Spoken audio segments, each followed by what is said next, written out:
तर मी जर जिद्दीला लागलोय आता मराठ्याला आरक्षणच मिळून द्यायचं आणि मराठ्यांचे लेकरं मोठेच करायचे, तर मराठा बी आता जिद्दीला लागलाय की कोण कोण आडो येतोय ना त्याची पाठच पुरायची, आता त्याच्या मुंडक्यावरच पाय द्यायचा, आता सोडायचे मराठ्यांची हार काही झालं तरी आता नाही होऊ दे.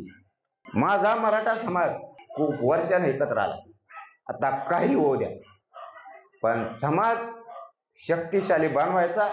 किती बापाच्या आवलं देव द्यांच्या यांची पाठ पुरवायला एकटा माणूस जरांगे खंबीर आहे. फक्त पक्षाला आणि पक्षाच्या नेत्याला बाप मानू नका मराठी. मला याच्यासाठी सांगायचं की काही लोक स्वार्थी बनायला लागले समाज सोडून, म्हणून मला सांगायचं समाज मोठा करायचा आहे, समाज शक्तिशाली बनवायचा आहे, बलवान बनवायचा आहे. आपल्या समाजाला आपल्याला धाडस द्यायची, ताकद द्यायची, समाजाकडे बघायचंय, म्हणून मला ही सांगायची वेळ आली. नसता कोणी म्हणलं असता 1-2 वर्षांनी बघू, आता सध्या झालंय, खूप झालंय. आपलं शरीर आपल्याला कसलं साथ जर देणार नसलं, आपल्याला जर प्रति 2 दिवसाला सणालाच लावायची वेळ आली आणि शरीर जर आत्ताच सलाईनवर आलं तर आपलं पुढं काय होणार. मी याचा मागं वळून बघून सुद्धा विचार सुद्धा करत नाही मागं वळून की काय होणार. कारण मी पहिल्या दिवशी सांगितलं होतं तेच आज सांगतो, कुटुंबाला सुद्धा सांगितलेलं टेन्शन ही गोष्ट सोडायला लागणार तुम्हाला. कारण आता जर मी या मैदानात उतरलोयच तर तुम्हाला स्वतःला सावर नाही. तुम्हाला सावरा इतकी, तुमच्या डोक्यावर हात फिरा इतकी शक्ती माझ्यात नाही राहिली. आता मला समाज सावरायचा बघू द्या. समाज संकटात सापडला, समाजाला घेरलंय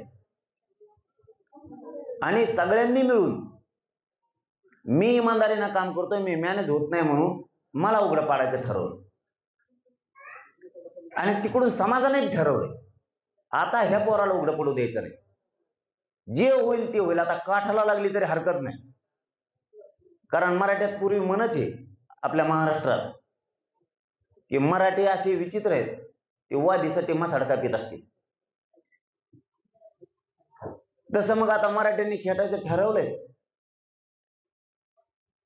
तर मी जर जिद्दीला लागलोय आता मराठ्याला आरक्षणच मिळून द्यायचं आणि मराठ्यांचे लेकरं मोठेच करायचे, तर मराठा बी आता जिद्दीला लागलाय की कोण कोण आडो येतोय ना त्याची पाठच पुरायची, आता त्याच्या मुंडक्यावरच पाय द्यायचा, आता सोडायचे. मग मराठा जर माझा हे स्वप्न बघणार असला तर मी मागं सरकायचं कशासाठी, कोणत्या कारणासाठी? पैशासाठी, पदासाठी, आयुष आरामासाठी? माझं एक कुटुंब सुखात राहावं म्हणून करोडो कुटुंब इकायचे.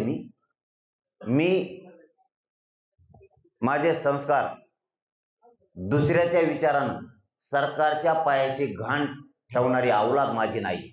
मी माझे संस्कार सरकारच्या पायाशी घाण नाही ठेवू शकत. माझ्या समाजाचे भविष्य धोक्यात घालून मी त्या राजकीय पक्षांचे पाय नाही चाटू शकत.